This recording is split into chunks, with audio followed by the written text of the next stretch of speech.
The scorching Texas sun cast long shadows across Miguel Ramirez's burning farmland, orange flames devouring everything he'd built over 20 years. But the cartel made one critical mistake that day.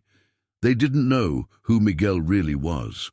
Before he was a humble farmer, he was El Fantasma, the Ghost, one of the most decorated Army Special Forces operators in modern warfare. For 2 decades, he ran classified missions in the deadliest corners of the world, leaving no trace except the whispered legends of his expertise in asymmetric warfare. Now, as he watches his American dream turn to ash, something awakens in Miguel, the tactical genius that once made him the military's most effective hunter.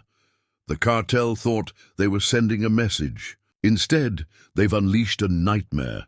A man who will systematically dismantle their entire operation using nothing but his combat experience and the very land they tried to take from him. Before we jump back in, tell us where you're tuning in from, and if this story touches you, make sure you're subscribed because tomorrow I've saved something extra special for you. Dawn painted the Texas sky in shades of amber and rose as Miguel Ramirez walked the perimeter of his cornfields, dew-dampened soil crunching beneath his weathered boots. 20 years of tending this land had etched deep lines around his eyes. But they were laugh lines now, replacing the hard edges that combat had once carved into his face.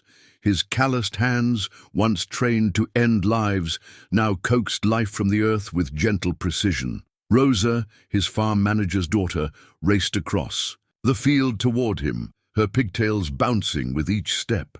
"Tío Miguel," she called out, clutching a handful of fresh eggs. At 12, she embodied everything he'd fought to protect during his years in Special Forces. Innocence, joy, the promise of a future untainted by violence. "Careful with those eggs, pequeña," he called back, smiling as she slowed her pace. Behind her, Eduardo, her father, emerged from the chicken coop, shaking his head with affectionate exasperation. Eduardo had been the first person Miguel hired when he bought the farm, and over the years he'd become more than just a manager. He was family. The morning routine was sacred to Miguel. It helped quiet the echoes of gunfire and explosions that sometimes still rattled in his dreams. His therapist at the VA had called it grounding, this ritual of connecting with the land. But it was more than that. It was redemption, transformation, a way to balance the scales after years of necessary but brutal work in the shadows. Inside the main barn, Miguel found Carlos and Marco preparing the irrigation system for the day. The brothers had come to him 3 years ago, desperate for work and running from their own demons south of the border. He recognized the haunted look in their eyes. He'd seen it in his own reflection often enough. The farm had healed them as it had healed him. "The west fields ready for harvest next week," Carlos reported, his English still heavily accented but confident now. "Best crop we've had in years," Miguel nodded, pride swelling in his chest. This was what he'd dreamed of during those long nights in remote mountain ranges and sweltering jungles, not just owning land, but creating something meaningful from it. A community, a sanctuary.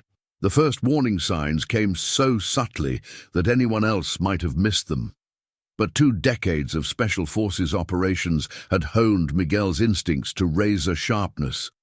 The black SUV that cruised past his property, lined 3 times in 1 week, the whispered conversations at the local diner that stopped when he entered, the way some of his seasonal workers suddenly stopped showing up, fear in their eyes, when he asked why. He found the first note nailed to his fence post on a Tuesday morning.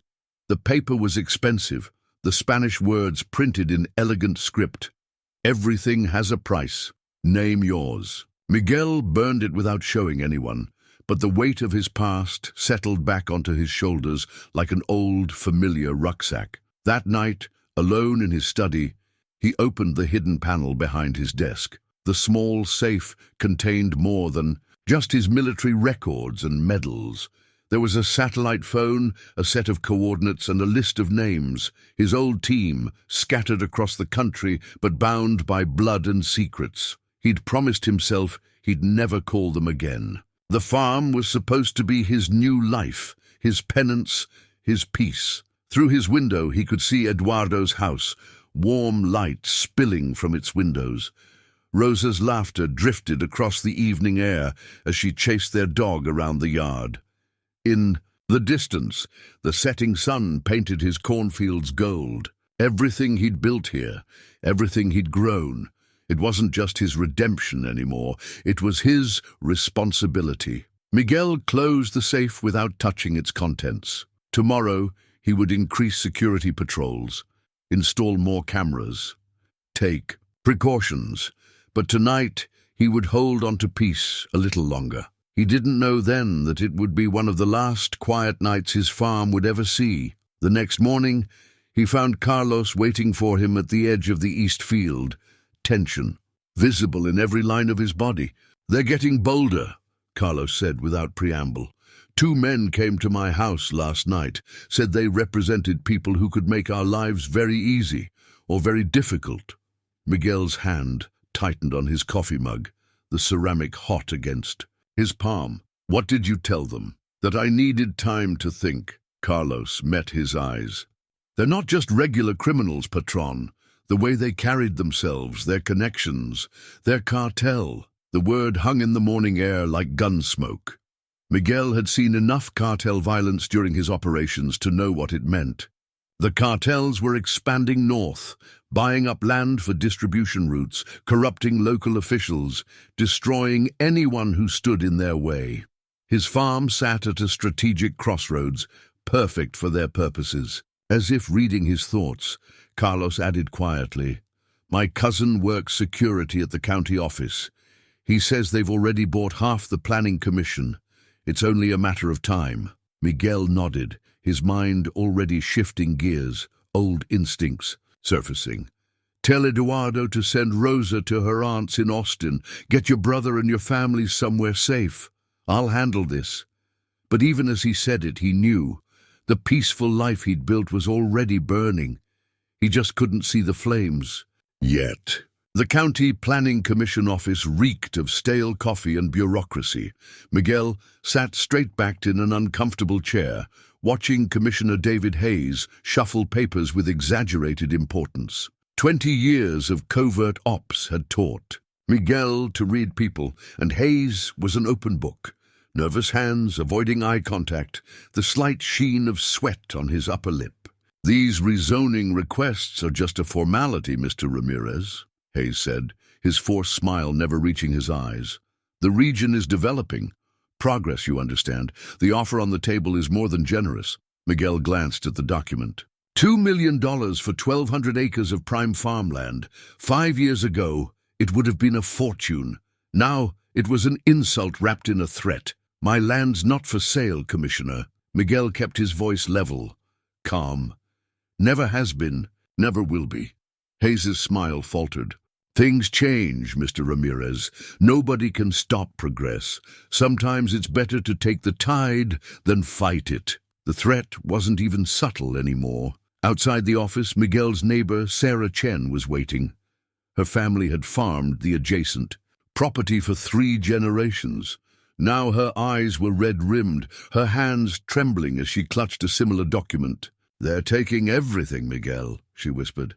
"The bank suddenly called in our equipment loans. Tax assessors found irregularities in our paperwork. My brother's truck brake lines were cut last week. Just an accident, the police said." Her bitter laugh held no humor. "The Chens have been here since 1950, but we're selling. We have to." The familiar weight of his combat knife concealed at his ankle offered cold comfort. In the military, the enemy had been clear, the objectives defined. This was different.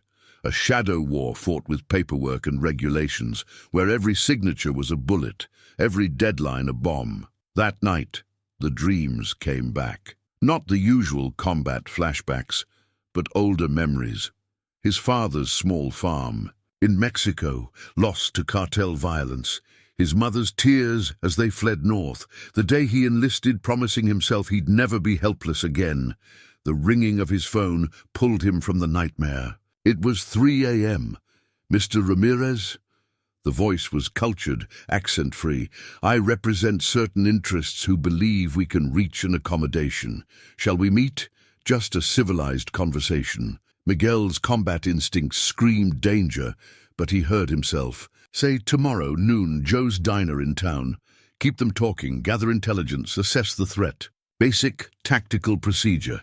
Joe's Diner had been a local institution since the 1960s. Miguel chose a corner booth with clear sightlines to all exits. The man who walked in at exactly noon moved with the fluid grace of a predator, expensive suit, manicured hands, eyes that had seen violence and enjoyed it. "Mr. Ramirez." The man sat without waiting for an invitation. "I'm Mr. Smith, generic I know, but it serves." He smiled, showing too many teeth. "You're causing my employers considerable inconvenience." "Your employers should find another hobby," Miguel replied, sipping his coffee. "Farming's not for everyone." Smith's laugh was practiced, hollow. "Amusing, but let's be direct. The land will be acquired. The only variable is the cost, in dollars or blood. You're a businessman now, yes? Make a business decision." Miguel studied him. Under the polish, he recognized the type. Former military, probably special operations, now working for the highest bidder. A darker reflection of what Miguel might have become. "You've done your homework," Miguel said quietly, "but not well enough. Check your sources again. Ask about El Fantasma." For just a moment, Smith's composure cracked. The name meant something. To him. Good. Let them start wondering exactly who they were dealing with. "That's just a legend." Smith recovered quickly. "A ghost story from down south. All legends have a source." Miguel stood, leaving money for the coffee. "Tell your employers to research that one carefully. It might save lives." But as he walked to his truck, Miguel's hands were shaking, not from fear, from the adrenaline surge, the familiar combat high he'd thought he'd left behind. Part of him had enjoyed that confrontation, missed this deadly dance. That was the most dangerous thing of all. Eduardo was waiting when he returned to the farm. "3 more workers quit today," he reported grimly. "Someone's been spreading rumors in the Hispanic community. Say the farm is cursed, that bad things are coming." Miguel nodded. Standard cartel tactics: isolate the target, destroy their support network. He'd seen it before, done it himself to terrorist cells and drug lords. Now he was on the receiving end. That afternoon, he drove the perimeter of his property. The land stretched out before him, green and vital. Corn ready for harvest, new irrigation systems he'd installed last spring, the old oak tree where Rosa had her tire swing, everything. He'd built to atone for the violence in his past. His satellite phone buzzed, a text from an unknown number. "Final warning. Blood waters the fields just as well as rain." Miguel deleted the message. In his head, he was already running calculations. Sightlines, defensive positions, resource allocation. The soldier in him was waking up, remembering, planning. The sunset painted his fields blood red. Standing in the dying light, Miguel finally admitted the truth to himself. He'd never really left the war behind. He'd just been storing up his violence, like a reservoir holding back a flood. Now the dam was about to break. The harvest moon hung low and full over the cornfields, casting long shadows across the land. Miguel stood in his kitchen, studying satellite images of his property on his laptop, while Eduardo cleaned up after their late dinner, the night shift.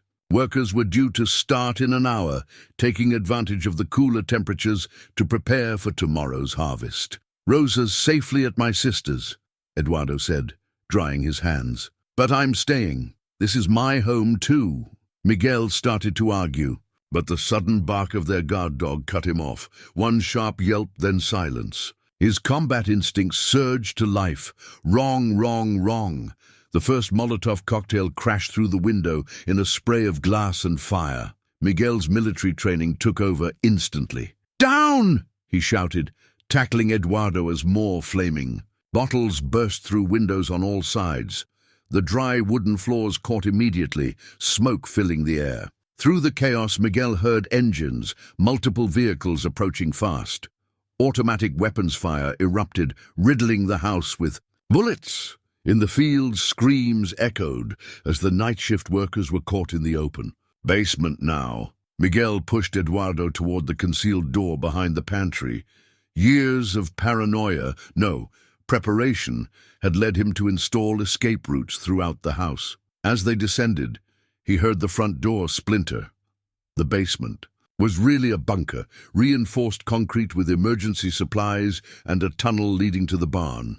Miguel grabbed his go-bag and an old military footlocker. "The tunnel! Run! Don't stop!" "What about the others?" Eduardo's face was streaked with soot. "I'll get them." Miguel was already checking his concealed Glock, muscle memory taking over. "Go!" Above, heavy boots thundered across burning floorboards. Spanish voices called out, professional, coordinated. Not just cartel thugs, trained killers. Miguel moved silently up the basement stairs, years of special operations experience, guiding every step.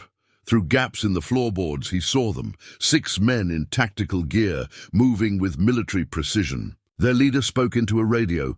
"First floor clear, no bodies, check the basement." Miguel's first shot took him in the throat. Before the others could react, he put 2 more rounds through the floor, dropping another attacker. The remaining 4 scattered for cover, returning fire blindly. The smoke was getting thicker. Miguel heard more screams from outside. His workers, his people. The rage he'd suppressed for 20 years roared to life. Not again, not like his father's farm. He burst from the basement entrance in a roll, taking another man down before. Flames forced him back. The heat was intense now, the structure groaning. He had minutes, maybe seconds. The side door was still clear. Miguel sprinted through it into the night, bullets whining past him. In the fields, he saw more gunmen chasing his workers, methodically shooting anyone they caught. The corn was burning, decades of work going up in waves of flame that reached toward the sky. A truck engine roared. Miguel spun to see Carlos's brother Marco trying to escape in their farm pickup. A burst of automatic fire stitched across the cab. The truck swerved, flipped, burst into flames. Miguel ran, staying low, using the burning corn for cover. He found Carlos behind the irrigation shed, blood streaming from a bullet wound in his shoulder. "My brother," Carlos gasped. "Did you see?" "I'm sorry," Miguel said, helping him up. "We have to move." They made it to the tree line as the main house collapsed in a shower of sparks. More vehicles were arriving. Local police, but they stayed back, watching the destruction. The corruption went deeper than Miguel had imagined. In the cover of the trees, they found Eduardo and 3 more workers who'd escaped, 6 survivors out of 23. Miguel's hands clenched into fists as he watched his American dream burn. A final vehicle pulled up to the inferno. Even at this distance, Miguel recognized Smith from the diner, standing calmly in his expensive suit, watching the flames. Beside him was Commissioner Hayes, looking sick but not surprised. "Hijo de puta!" Carlos spat, clutching his wound. "They're not even hiding anymore." "They don't think they need to," Miguel said quietly. "They think this is over." Eduardo touched his arm. "Miguel, we have nothing left. Where can we go?" Miguel watched Smith get back in his vehicle, watched the corrupt police cars pull away, leaving his life's work in ashes. In his mind, he was already reaching out to old contacts, remembering codes and protocols from his past life. The time for playing farmer was over. "You'll go to my safe house in Austin," he said. "Carlos needs medical attention. I know a doctor who won't ask questions. Then you'll wait. Wait for what?" Miguel's voice was cold, empty of everything except purpose. "For me to finish this." They moved through the darkness, skirting the burning fields. Behind them, Miguel heard sirens in the distance.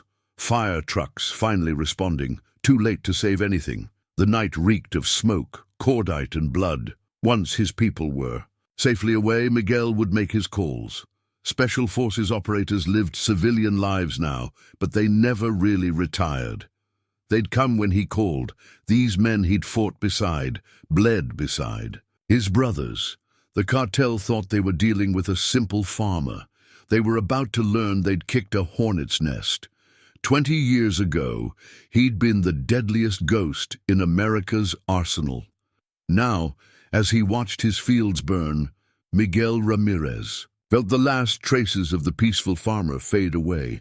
El Fantasma was back. The abandoned hunting cabin 40 miles from his burned farm had been Miguel's contingency plan for 15 years. Now, as he pulled up floorboards to retrieve the waterproof case he'd hidden there, the musty air filled with dust and memories. Inside the case lay the tools of his former life: encrypted satellite phone, multiple passports, wrapped stacks of cash, and a USB drive containing information that could restart a war. His hands moved automatically, muscle memory taking over.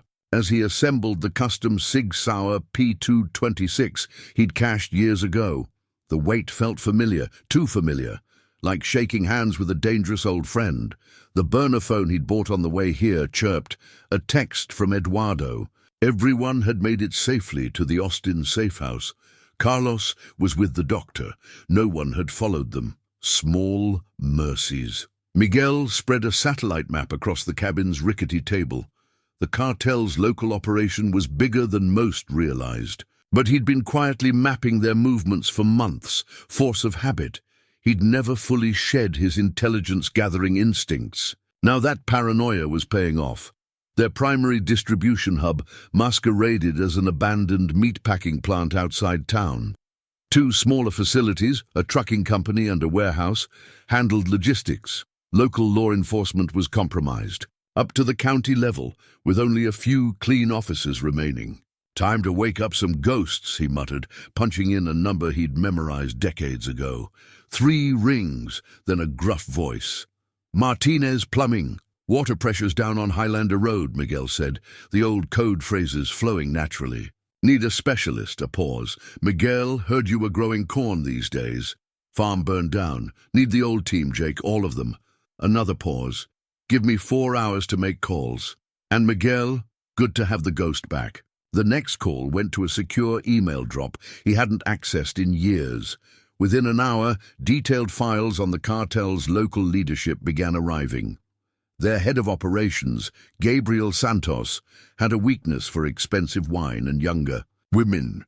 His security chief, former Mexican Special Forces, kept a regular tennis date at the country club. Every target, every vulnerability, laid bare by shadows within shadows. Miguel's hands trembled slightly as he cleaned his weapon. Not fear, withdrawal. He'd been addicted to this once, to the lethal chess game of covert operations. One taste, and the hunger came roaring back. The sun was setting when he drove into town. Baseball cap pulled low, just another farmer running errands. The meatpacking plant's security was good. Cameras, armed patrols, motion sensors. But they were watching for obvious threats, not for ghosts. From the overlooking ridge, Miguel noted guard patrol patterns, shift changes, blind spots. They had military training, but they'd grown comfortable, sloppy. No one had challenged them. Here before, his phone vibrated. Jake's message was brief. "Team assembled, 72 hours, 3 days. Time to set the board."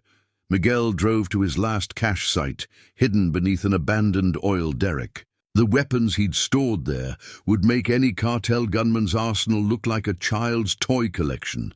But more valuable were the surveillance devices, the tools that would let him gather intelligence before the real war began. As he worked, through the night, planting cameras and sensors around the cartel's facilities, Miguel felt the last traces of the peaceful farmer fade away. El Fantasma was rising, methodical and lethal, remembering every lesson written in blood. They'd burned his farm to send a message. Now he would send one back, and his messages always arrived with a body count. The cartel's security chief, Ramon Vargas, left the country club at exactly 9:45 p.m. every Thursday. Miguel watched through his rifle scope as Vargas said goodbye to his tennis partner, a retired banker who probably had no idea who he was really playing with. The routine was predictable, the fatal flaw of men who thought themselves untouchable. But Miguel wasn't here to kill. Not yet. Intelligence first, then systematic dismantling. He'd learned that lesson in 100 operations across 3 continents. Vargas's Mercedes purred down the empty country road, his 2-man security detail following in a black SUV. They were good, varying their distance, watching the shoulders. But they weren't watching the abandoned barn Miguel had rigged 6 hours earlier. The explosion wasn't large, just enough to flip the SUV without killing its occupants. As the Mercedes screeched to a halt, Miguel was already moving. The guard team was dazed, but reaching for weapons when the CS gas filled their vehicle. Military grade, not the civilian stuff. They tumbled out coughing, easy targets for his tranquilizer darts. Vargas had better training. He was out of his car and behind it, gun drawn, before Miguel finished with the guards. But he was looking for a frontal assault, not for a ghost. Impressive. Reflexes, Miguel said from behind him. Press steel against Vargas's neck. Put it down. Vargas froze. You're making a mistake, friend. Do you know who I work for? Gabriel Santos, the Ochoa cartel, originally Los Zetas before you switched sides. Miguel's voice was conversational. I know exactly who you are, Ramon. The question is whether you know who I am. The name drop hit home. Vargas's breath caught. How? The cartels have a long memory. Ask them about El Fantasma. Even in the darkness, Miguel saw Vargas's face go pale. That's just a story, a ghost. Story's real, ghost is real. And now you're going to help me send a message. 10 minutes later, Miguel had what he needed. Guard rotations, security codes, the location of tonight's shipment. Fear and sodium. Pentothal made for reliable intelligence. He left Vargas and his men zip-tied but alive, their vehicle's electronics fried by an EMP device.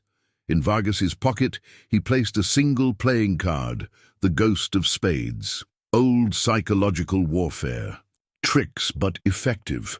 The raid on the warehouse was surgical. They never saw him coming.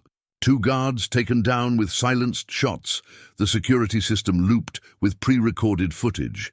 Inside, he found what he expected, not just drugs, but ledgers, computer drives, evidence of the corruption running through the county. Miguel planted the charges carefully. The explosion would be contained, destroying evidence but not lives. That would come later. For now, he needed them scared, off balance, looking over their shoulders. As he drove away, the fireball lit up the night sky. His phone would be ringing in the cartel's command center now, the pre-recorded message playing, El Fantasma sends his regards. This is your only warning. Leave the county, or the ghost becomes the reaper. The police response was immediate, but confused. Miguel listened to their scanner chatter as he disappeared into the night. Half the responders were cartel-owned, arguing with the clean cops about jurisdiction. Chaos. Exactly what he needed. Back at the cabin, he reviewed the intel from Vargas. The cartel's operation was larger than even he'd suspected, with tendrils reaching into state politics. But every criminal empire had weak points. You just had to know where to push. Miguel cleaned his weapons meticulously, mind already planning the next move. The peaceful farmer was gone, burned away with his fields. In his place was something older, colder, infinitely more dangerous. Tomorrow, his old team would arrive. Then the real war would begin. The pre-dawn mist clung to the hills as 4 unmarked vehicles approached the cabin from different directions. Miguel watched through his thermal scope, recognizing the driving patterns. Tactical approach, coordinated timing. His old team hadn't lost their edge. Jake "Doc" Martinez was first through the door, his medic's hands now weathered by years of construction work. Behind him came Sarah Chen, no relation to Miguel's neighbor, their former tech specialist, who now ran a cybersecurity firm. Then Marcus Williams, their demolitions expert. And finally James Cooper, the team's sniper who'd been teaching high school mathematics in Oregon. Ghost, Jake said simply, pulling Miguel into a rough embrace. Wish it was a better reunion. They gathered around the table where Miguel had laid out his intelligence. Sarah whistled, at the surveillance photos. "You've been busy. How long you been planning this?" "Wasn't planning, just preparing. Old habits." Marcus picked up the ghost of Spade's card, identical to the one Miguel had left for Vargas. "Still using the old calling card, I see. Heard about your warehouse hit on the dark web. Cartels offering serious money to find out who's hunting them. They know who. They just don't want to believe it." Miguel spread out the county map. "I've marked their key facilities. Main processing center here, distribution hub here. Corrupted police officers in red, clean ones in green." "More red than green," Cooper observed grimly.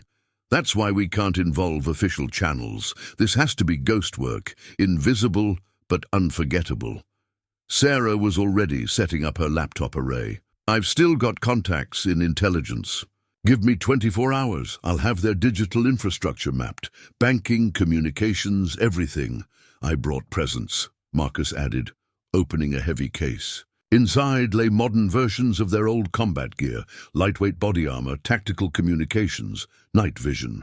"Called in some favors from our friends at the agency." "We're not young anymore," Jake said quietly. "But for you, brother, we've got one last war in us."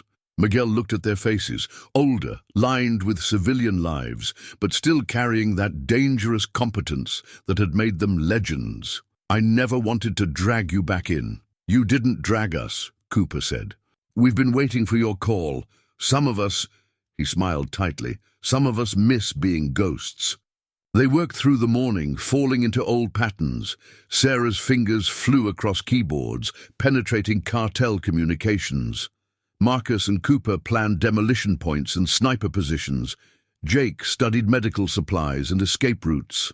Miguel watched them work, feeling a familiar electricity in the air. This was what had made them special, not just their individual skills, but how they flowed together, each anticipating the other's needs. "Found something," Sarah called out. "They're moving major players into the area." "Your message scared them, Ghost. Santos himself is coming to oversee the operation." "Good." Miguel's voice was cold. "Saves us hunting him down later. There's more." She turned her laptop. "That Smith character, former CIA Wetworks, he's bringing in professional contractors. They're treating this like a war." "It is a war," Jake said. "Just not the kind they're used to fighting." Miguel nodded. "They're used to overwhelming force, big gestures, but ghosts don't fight that way. We'll bleed them through 1,000 cuts before they even know they're dying." The team bent over the maps, and Miguel felt the last pieces click into place. The farmer had wanted peace, but the ghost had been waiting for this. For one last dance in the shadows. "Tonight," he said, "we remind them why they used to fear the dark." Commissioner Hayes's security system was state-of-the-art, a testament to guilty men's paranoia. Sarah's fingers danced across her laptop, dismantling his digital defenses, while Miguel watched the commissioner's bedroom window through his scope. "He's making another call," Sarah whispered through the comm. "Fourth one tonight." "They're scared, Ghost. Your warehouse hit has them running in circles." "Good. Fear makes men sloppy. Cooper, status." 2 cartel watchers on the street. Cooper's voice came back, calm as always. "Amateur hour. They're more worried about their own people than us." Miguel watched Hayes pace his study, phone pressed to his ear. The commissioner's descent into corruption was well documented in the files Sarah had retrieved. First small favors for the cartel, then larger ones, until his soul was bought and paid for in increments. "I'm in his computer," Sarah reported. "Downloading everything. Bank records, emails, meeting minutes. This guy documented everything. Smart. Insurance against the cartel. Stupid. Evidence for us." Miguel's scope followed Hayes as he moved to pour himself another drink. "How deep does it go?" "Police chief, 3 senior deputies, 2 judges, half the planning commission. They built this network carefully, Ghost. Years of work. And we're going to dismantle it in days." Miguel's voice was ice. "Doc, you're up." Jake's truck pulled into Hayes's driveway, emergency lights flashing. The fake utility company logo would pass any casual inspection. The cartel watchers barely glanced at it, just another service call. Hayes opened his door to find Jake in a worker's uniform, toolbox in hand. "Sir, we've got a gas leak reported in the area. Need to check your lines." At this hour, I wasn't. Notified, Jake was already pushing past him, equipment beeping convincingly. "Emergency protocol, sir. Won't take long." Miguel watched through the scope as Jake worked, planting microscopic cameras and bugs throughout the house. Hayes hovered nervously, trying to project authority while sweating through his expensive pajamas. "Marcus, time to make our point." A series of explosions lit up the night. Small charges placed on the luxury cars of every corrupt official they'd identified. No injuries, just property damage, and a message. "We know who you are." Hayes ran to his window at the sound, face pale. In Miguel's scope, his phone started ringing immediately. Other officials, panicking, looking for guidance their cartel masters couldn't provide. "Sarah, send the message." Every computer in Hayes' house lit up simultaneously, screens displaying a single playing card, the ghost of spades. Then text began appearing, typing itself as Hayes watched in horror. "We have everything, every meeting, every bribe, every betrayal. Tomorrow you go to the FBI, you tell them everything. If you don't, the evidence goes public. Your choice, Commissioner, corruption or confession." Hayes staggered back from his desk, hands shaking. On the street, the cartel watchers were frantically calling for instructions. "Cooper, make sure our friends don't get any bright ideas." 2 silenced shots. The cartel men slumped in their car, tranquilizer darts ensuring they'd sleep through. "The next few hours, charges set," Jake reported, strolling out of Hayes' house. "If he tries to access any landline, it'll trigger a localized EMP. He's isolated." Miguel watched Hayes collapse into his chair, defeat written in every line of his body. One domino down. By morning, the commissioner would be singing to the FBI, setting off a chain reaction through the corrupt power structure. "Ghost," Sarah's voice was urgent. "Intercepted cartel comms. They're mobilizing everything they have. Smith is calling in some kind of special team." "Let them come," Miguel said softly. "The bigger their response, the harder they'll fall." He took one last look through his scope. Hayes was sobbing now. 20 years of corruption catching up in a single night. The man had helped burn Miguel's farm, helped destroy his dream of peace. But this wasn't about revenge. This was surgery, cutting out the cancer that had infected his county. "Pack it up," he ordered. "Next target in 30 minutes. By dawn, there won't be a corrupt official left who isn't in custody or running for their life." The ghost was teaching them fear. Soon, he would teach them regret. The first indication that the game had changed came when Cooper's sniper nest erupted in sparks. He rolled away from his rifle seconds before high-velocity rounds shredded his position. "Contact!" Cooper's voice crackled through the comm. "Professional. Team. Military-grade equipment. These aren't cartel thugs." Miguel tracked the muzzle flashes through his thermal scope.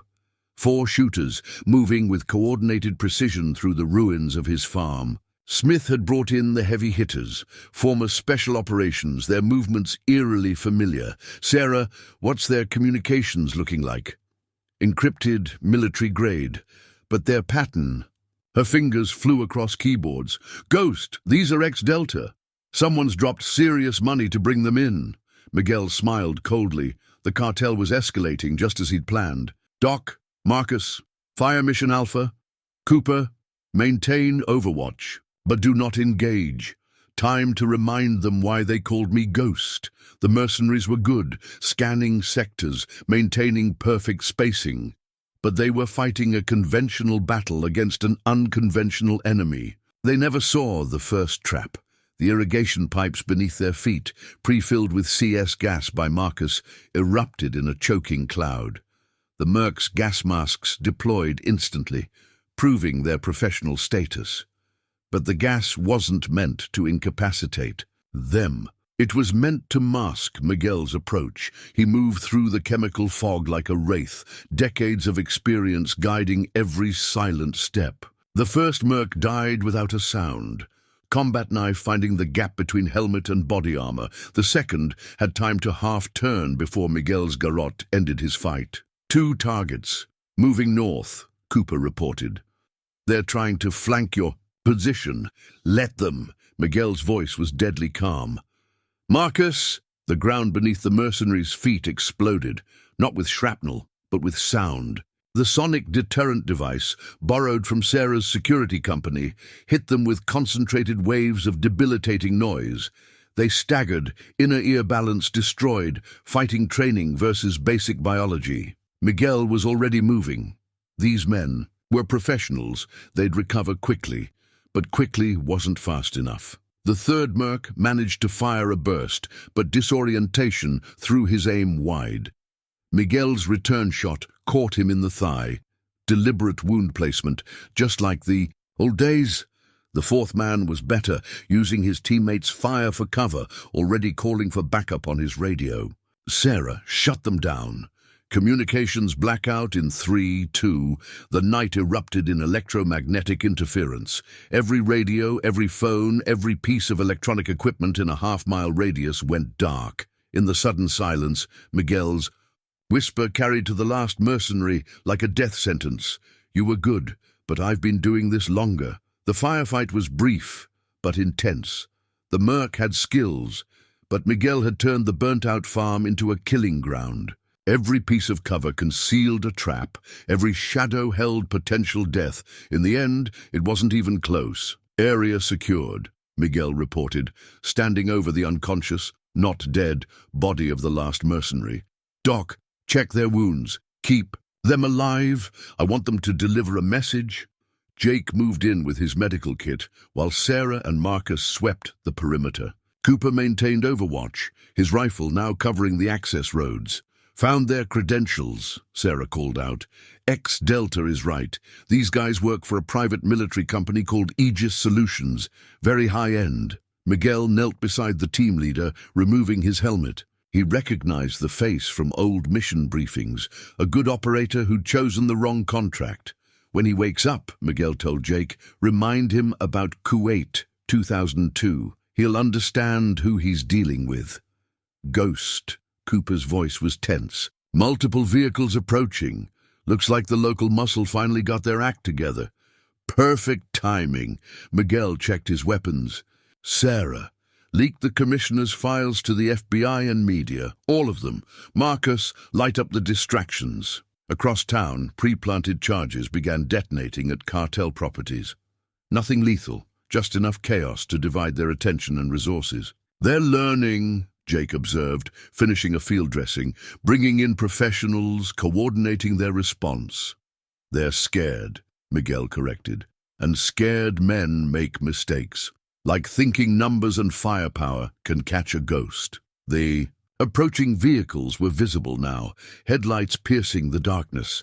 Miguel moved to a prepared position, his team falling into formation without need for orders. Behind them, the farm's ruins stood as a testament to violence answered with violence. This was what he'd been trying to escape all these years. But some men weren't made for peace. Some men were forged in combat, shaped by it, until the only peace they could find was in the perfect execution of violence. The ghost was done hiding. Now it was time to haunt. Miguel stood in the hospital parking lot, watching through binoculars as Carlos's wife wept by his bedside. The bullet wound had been clean, through and through, but infection had set in. Now Carlos was fighting for his life. Another casualty, in a war he'd never asked to join. You can't blame yourself for this, Jake said quietly, monitoring Carlos's vital signs through the hospital's hacked systems. The cartel brought this violence, not you. Doesn't make it right. Miguel lowered the binoculars. I brought these people into my life, promised them safety. Now they're paying the price for my past. Sarah's voice crackled through their comms. Movement at the safe house. Eduardo's getting restless, talking about coming back to help. Rosa's asking questions about her Uncle Miguel. The weight of responsibility pressed down on Miguel's shoulders. Every person he'd tried to protect, every life he'd touched during his years of peace, all of them were now targets in this shadow war. Back at their temporary command center, Marcus was reviewing footage from their latest operation. 3. Cartel supply lines disrupted, 2 corrupt deputies in FBI custody, and 1 civilian casualty, a night security guard who'd been in the wrong place at the wrong time. "We're making mistakes," Cooper said, cleaning his rifle with methodical precision. "Getting sloppy. That guard should never have been in the crossfire." "We're not young anymore," Jake added. "Can't keep up this pace forever." Miguel studied the map of their operations, marked with both victories and costs. The local news was calling it a gang war, but the truth was darker. This was a battle between professionals, between men who'd learned their trade in the world's deadliest conflicts. And civilians were getting caught in the crossfire. "Sarah, what's the civilian impact assessment?" She pulled up a spreadsheet, each line representing a life disrupted by their war. 3 injuries, 1 critical, 7 families displaced by property damage. Local businesses shutting down, people afraid to go out after dark, the county's turning into a war zone. "Just like the old days," Marcus muttered. "Except back then, we had air support and an extraction plan." Miguel remembered his fields. Before the fire, remembered Rosa's laughter and the simple pride of harvest time. He'd spent 20 years building something pure, something that helped heal the wounds his violence had left on the world. Now, he was right back in the darkness. Alert flashed on Sarah's screen. Cartels making moves. They're evacuating civilians from their properties. Looks like they're preparing for something big. "They're adapting," Cooper noted, "learning from their mistakes. That Smith character knows what he's doing." Miguel walked to the window, watching the sun rise over his burned farm in the distance. The tactical part of his mind was already planning counters, analyzing threats, preparing for escalation. But another part, the part that had found peace in growing things, was counting the cost. "We need to end this fast," he decided, "before more innocents get caught in the middle." "Sarah, how close are we to linking Santos to the corruption?" "Getting there, but Ghost, the deeper we dig, the bigger this gets. We're not just fighting a local cartel operation anymore. This goes up to state level, maybe federal." Jake stepped forward, concern evident in his expression.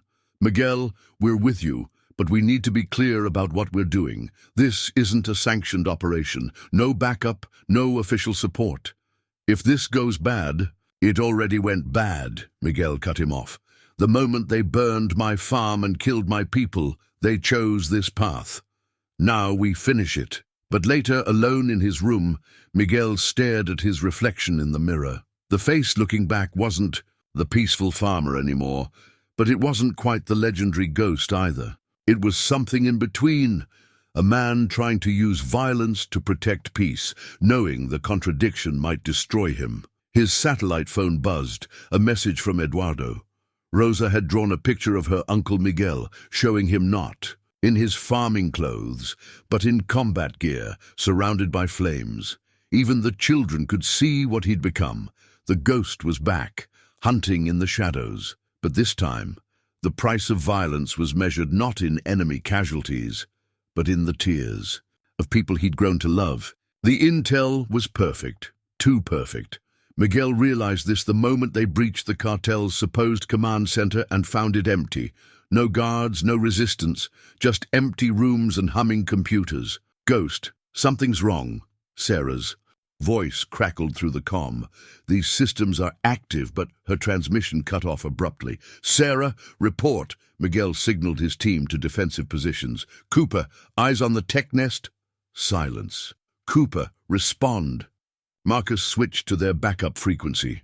"Main channel's being jammed. Someone's got our encryption." Miguel's mind raced.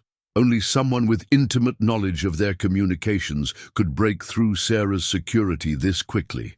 Someone who knew their protocols, their methods. "Fall back," he ordered. "Now!" The first explosion rocked the building's foundation. Not their charges, wrong signature. These were military-grade demolition explosives, and they were inside the walls. exactly where Marcus would have put them. They knew, Jake said grimly, covering their retreat. They knew exactly how we'd hit this place. Miguel's instincts screamed danger as they reached the ground floor. The attack pattern was familiar, because it was their pattern, the same tactics they'd used for 20 years. Only someone who'd trained with them would know. The second explosion cut off their primary exit, forcing them toward the loading dock. Miguel saw the trap being sprung, but couldn't stop their momentum. They burst into the open to find themselves in a kill zone, caught in multiple crossing fields of fire. "Hello, Ghost." Smith stepped out of the shadows, but Miguel barely noticed. Him. His attention was fixed on the figure standing beside the ex-CIA operative, Cooper, his sniper rifle now trained on his former teammates. "Sorry, old friend."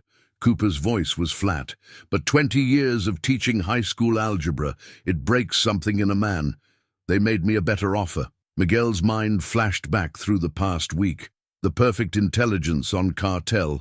Movements, the conveniently timed equipment malfunctions, the civilian casualties that should have been avoidable. Cooper had been feeding them information, steering their operations exactly where the cartel wanted them.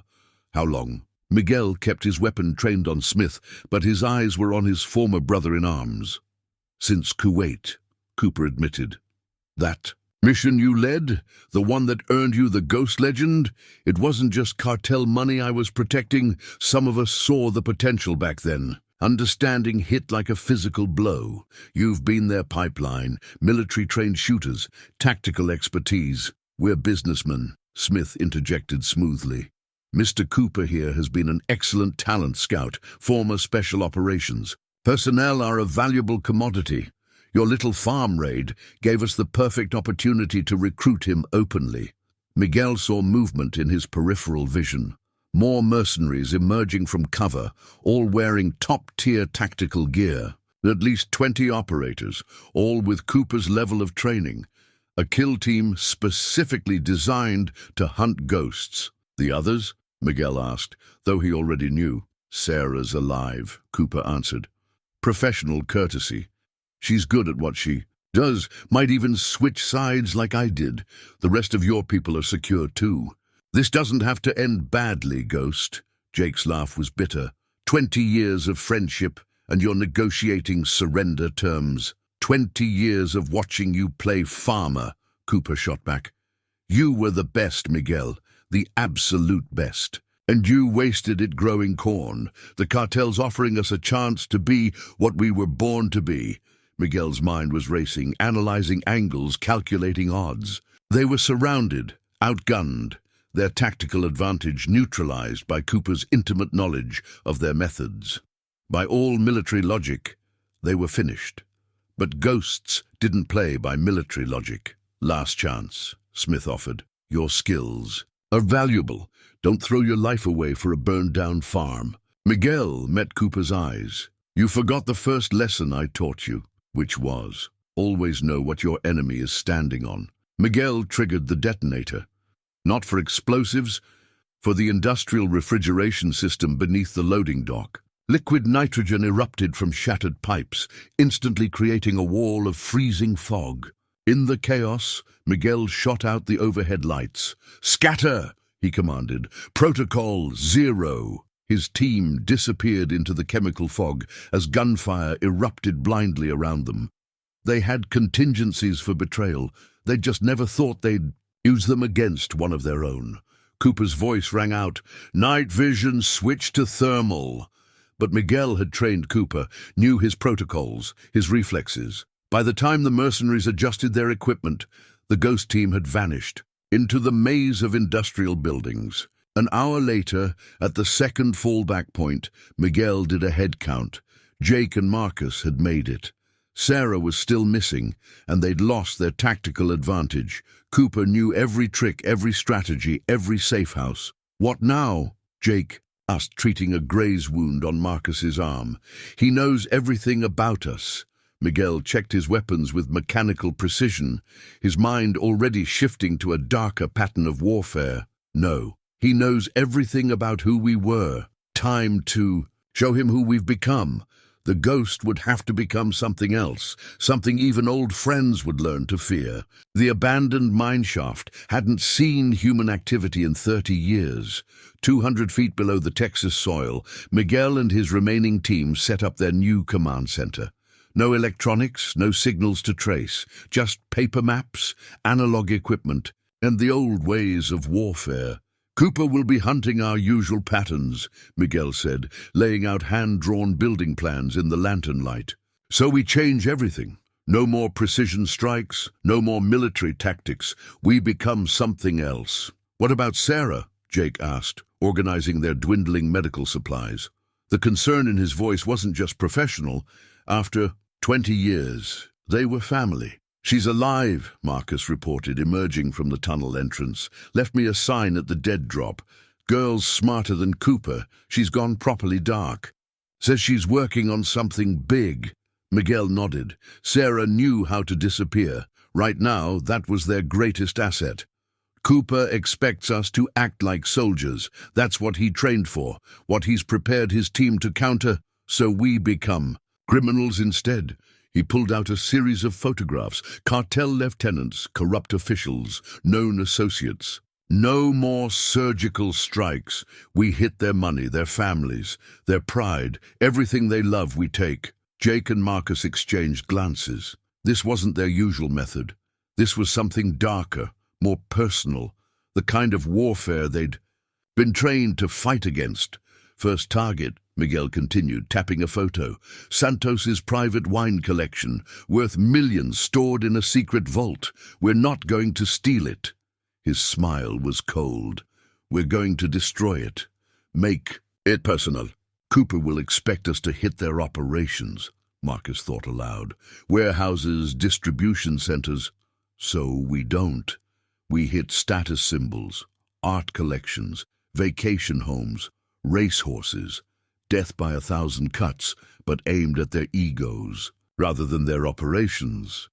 The plan took shape in the flickering lantern light. No more military precision, no more rules of engagement. They would become the nightmare that criminals told stories about, striking at random, leaving psychological wounds that would never heal. "We're going to need different gear," Jake said, studying the plans. "Cooper knows all our usual suppliers." Miguel reached into his pack and pulled out an old leather notebook. "We don't use suppliers, we use shadows." He started writing names. Contacts from his darkest missions, people who operated outside even the black market's normal channels. These people, Marcus recognized some of the names. "Ghost, they're more dangerous than the cartels." "Yes," Miguel agreed. "That's why Cooper won't expect us to work with them. He thinks he knows me, knows us. Time to prove him wrong." They spent the night planning, transforming decades of military training into something new, something that would strike terror into men who thought themselves beyond fear. By morning, they had their first targets mapped out. No more quick kills, no more clean operations. They would dismantle the cartel's world piece by piece, destroying everything they valued until they broke under the psychological pressure. "Cooper taught high school math," Miguel said as they geared up. "He thinks in patterns, in logic, so we become chaos, random, unpredictable." "This isn't just about winning anymore, is it?" Jake asked quietly. Miguel checked his weapon, a crude, locally made shotgun that couldn't be traced to any military or police armory. "No, this is about teaching them why some ghosts are meant to stay buried." They emerged from the mineshaft into the pre-dawn darkness, transformed. Not soldiers anymore, but something that even soldiers feared. Cooper had taught their enemies how to fight against special forces operators. Now they would learn what it meant to fight against legends. Santos's private art gallery burned beautifully. Miguel watched from the shadows as the cartel leader arrived to find his multi-million-dollar collection reduced to ash. No alarms had been triggered, no guards injured. The paintings had simply vanished, replaced by empty frames and the ghost of Spade's card. "He's been staring at that card for 10 minutes, Marcus reported through their new comm system. Old-style radio frequencies that Cooper wouldn't think to monitor. Blood pressure's probably through the roof. "Good," Miguel shifted position, watching Santos's security detail scramble uselessly around the building. Fear starts in the mind. How's our other present coming along? Package delivered, Jake. Confirmed from across town. Mrs. Santos is going to have quite a surprise when she opens her safe deposit box and finds all her jewelry replaced with cheap glass. This was their new pattern, or rather their deliberate lack of pattern. One night they'd destroy a valuable wine collection. The next, they'd replace a prize racehorse with a painted farm nag, leaving the original horse to be discovered in a rival cartel member's stable. Small strikes, perfectly targeted to create maximum psychological impact. Movement at the secondary site, Marcus called out. Cooper's team is responding, but they're spreading thin. Can't protect everything. Miguel allowed himself a grim smile. Cooper had trained his mercenaries to fight soldiers, but you couldn't fight ghosts with military tactics, not when the ghosts knew your playbook by heart. Sarah's intel is paying off, Jake added. These people really should update their personal security protocols more often. They'd found Sarah's first message 3 days ago, coded in a coffee shop's Wi-Fi network name. She'd gone deep undercover, using her tech skills to quietly dismantle the cartel's digital security, not with dramatic hacks or data breaches, but with subtle corruptions that drove their IT people crazy. Miguel keyed his radio. Time for Phase 2? Light it up. Across the city, carefully planted rumors began to spread. A whisper here about someone skimming from the cartel's accounts. A suggestion there about betrayal in the ranks. Seeds of paranoia planted in fertile soil. Targets moving, Marcus reported. Santos is heading to the emergency meeting. Cooper's with him. Perfect. Miguel had counted on Cooper's tactical mind, knowing he'd insist on consolidating their forces to protect high-value targets. But that's not where the real attack would come. Jake, charges set. Their entire financial records, real ones, just showed up in the FBI system. Sarah's little present. She always did have style. Miguel watched Santos's convoy disappear into the night. The cartel leader thought he was heading to reassure his lieutenants. Instead, he was driving straight into a trap. Not of violence, but of betrayal. All those fake accounts Sarah created, Marcus mused, all pointing to different lieutenants skimming money. When the real books show up, they'll tear themselves apart trying to find the traitors, Miguel finished. And Cooper can't stop them from turning on each other. The night air carried distant sirens. The FBI would be moving now, armed with evidence they'd discovered through legitimate channels. Sarah's digital wizardry would stand up to any investigation. Ghost, Jake's voice was quiet. Smith's car just pulled up to Santos's house. Want me to take the shot? Miguel considered it. The CIA operative was vulnerable, out of position, but that's what the old Ghost would have done. The soldier, the operator. No, let him find our message. In Santos's study, Smith would discover every file replaced with surveillance photos, himself meeting with rival cartels, carefully doctored to suggest betrayal. The seeds of doubt would be planted, impossible to fully disprove. They thought they were fighting a war, Miguel said softly. But this isn't a war anymore. This is a haunting. The cartel had brought in Cooper to fight against military tactics. Instead, they'd gotten something older, darker. Something that struck not at bodies, but at minds and souls. The Ghost wasn't just a nightmare anymore, it was a curse. The cartel's main compound was a fortress disguised as a ranch house, sitting on 50 acres of carefully monitored land. After 2 weeks of psychological warfare, it had become a pressure cooker of paranoia and suspicion. Through his binoculars, Miguel counted twice the normal guard presence, but their formations were sloppy, their attention divided between watching for external threats and eyeing each other for signs of betrayal. Status report, he whispered into the radio. North sector ready, Marcus replied. Their security system is eating itself alive. Sarah's virus has them chasing digital ghosts all over the network. South clear, Jake added. Medical teams are on standby. Remember, these aren't soldiers anymore. They're scared men with guns. Miguel watched a pair of guards nearly draw on each other over a miscommunication. His psychological campaign had worked almost too well. The cartel's forces were stretched thin, jumping at shadows, suspicious of every face, even their own. "Any sign of Cooper?" "Negative," Marcus reported. "But Smith's inside. He's called 3 different emergency meetings in the past hour. Nobody trusts anybody anymore." Perfect. Miguel had spent 20 years learning to be a ghost. Now he was teaching them why men feared the dark. Execute Phase 1. The first explosion was barely a pop, just enough to draw attention to the north fence. Guard teams responded immediately, but with visible hesitation. The last 3 times they'd investigated explosions, they'd found nothing but playing cards, and their own compromised security footage playing on loop. Phase 2. The ranch house's lights flickered and died as Sarah's final cyber attack hit their generators. Emergency power kicked in, but the damage was done. In the moment of darkness, dozens of small drones, launched days ago and lying dormant, activated in the surrounding hills. Each carried a simple laser pointer, creating phantom sniper sights that danced across windows and walls. Panic spread like wildfire. Guards opened fire at shadows, others ran for cover, convinced their colleagues had turned. In the chaos, no one noticed 3 figures slipping through their perimeter. "We're in," Miguel confirmed, leading his team through memorized paths between security cameras. "Sarah, status?" Her voice came through their earpieces for the first time in weeks. "Security office is blind, running their own footage on loop. You've got 4 minutes before manual check-in." They moved like liquid shadow through the compound service corridors. The interior was a maze of high-tech security and cartel opulence. Miguel noted panic rooms, escape tunnels, all rendered useless by Sarah's systematic dismantling of their systems. "Contact," Jake whispered. 2 guards, east corridor. But before Miguel could respond, the guards turned on each other, weapons drawn. "I saw you on the phone," one shouted.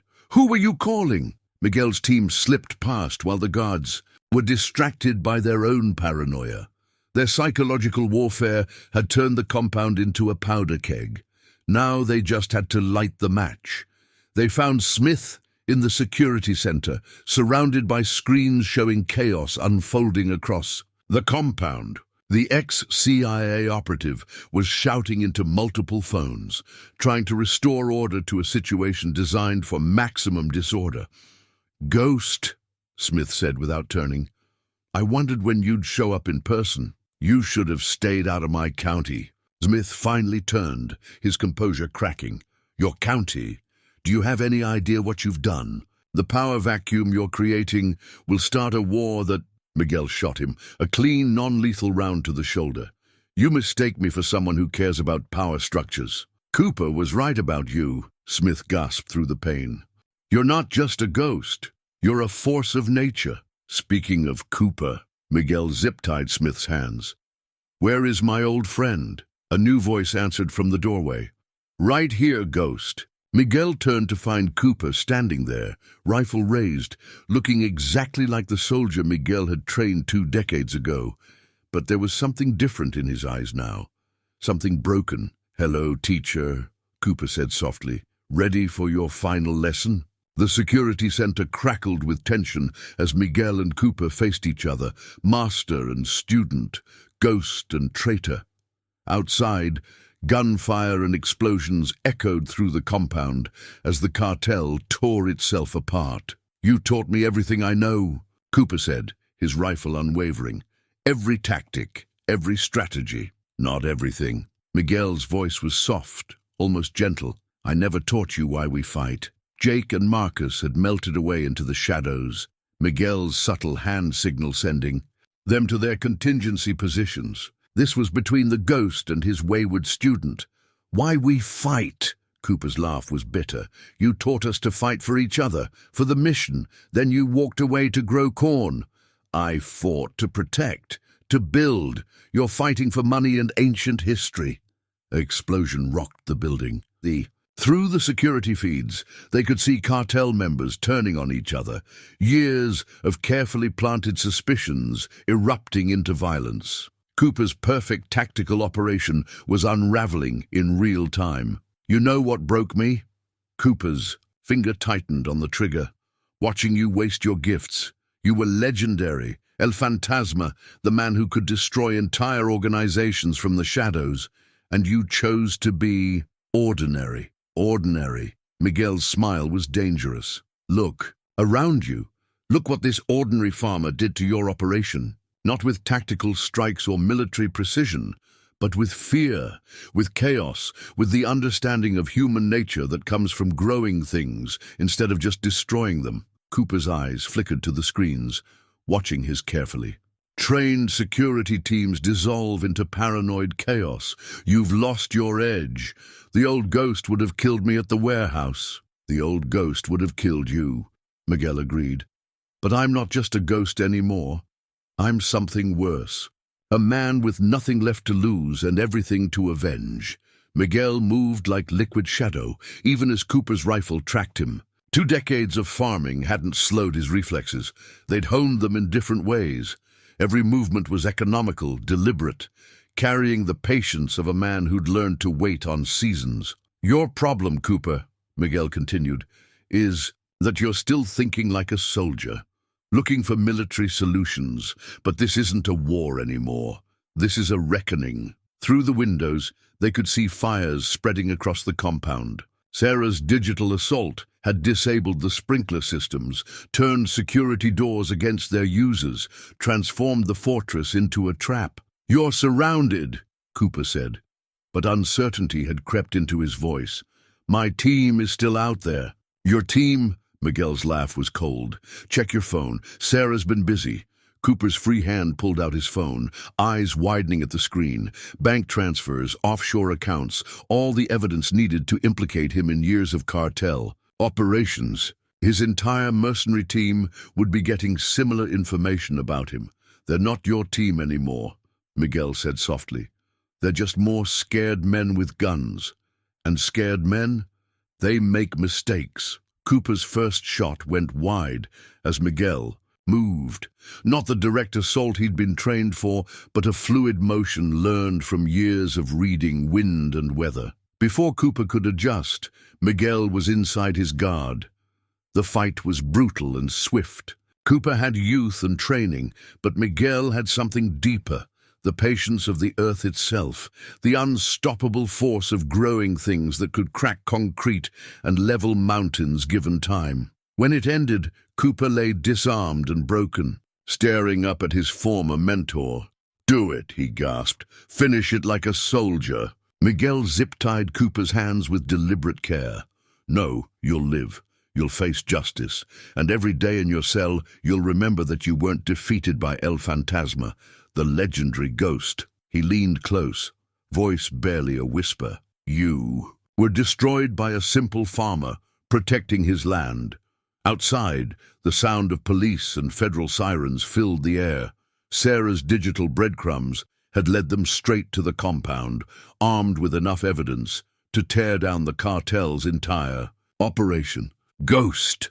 Jake's voice crackled through the radio. "We've got Santos. He tried to run. Building is secure." Miguel looked one last time at Cooper, seeing not the traitor but the lost soldier who'd never learned how to live without war. "It's over," he said quietly. "The ghost can rest."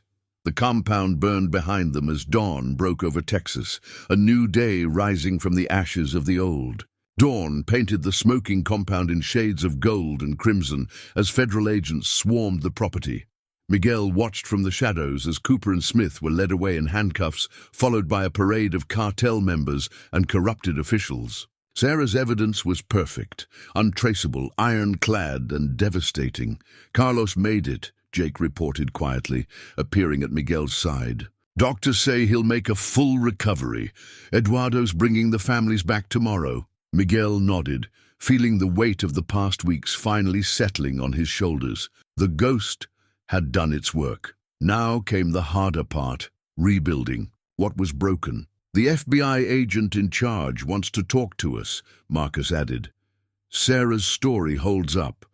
We're just local farmers who helped gather intelligence. No one's looking too closely at how things actually went down. The morning sun revealed the true scope of their victory. Not just the compound, but the entire cartel operation lay in ruins, torn apart by their own paranoia and fear. The Ghost's final mission was complete. But as Miguel looked towards his burned fields in the distance, he knew this ending was also a beginning. The land would need healing, just as his community would. It was time for the farmer to return, to grow something new from the ashes of war. A week after the compound burned, Miguel stood in his ruined fields, watching the first cleanup crews begin their work. The soil would need time to heal, to purge itself of the violence that had scarred it. Like him, the land was caught between what it had been and what it could become again. His old team had scattered back to their lives, Jake to his construction business, Marcus to his family, Sarah to her tech empire. But they'd left differently than they'd arrived, carrying not just the weight of violence, but the possibility of redemption. Even Cooper's betrayal had taught them something about the price of living too long in the shadows. Miguel knelt and took a handful of soil, letting it filter through his fingers. The Ghost would always be part of him, but perhaps that wasn't a curse. Sometimes the darkness could protect the light, just as the night sheltered growing things until dawn. Spring arrived with the promise of renewal. Fresh corn stalks pushed through the restored soil, their green shoots reaching toward the Texas sky. Rosa's laughter once again echoed across the fields as she helped plant the season's first tomatoes. In the kitchen garden, the Ghost still watched from the shadows. It always would, but now it guarded something more precious than secrets. It protected peace, growth, and the simple miracle of things that grew in the light. Miguel stood at the edge of his reborn farm, feeling the morning sun on his face. Behind him lay the shadows of war. Before him stretched the endless possibility of fields waiting to be planted. He chose the light.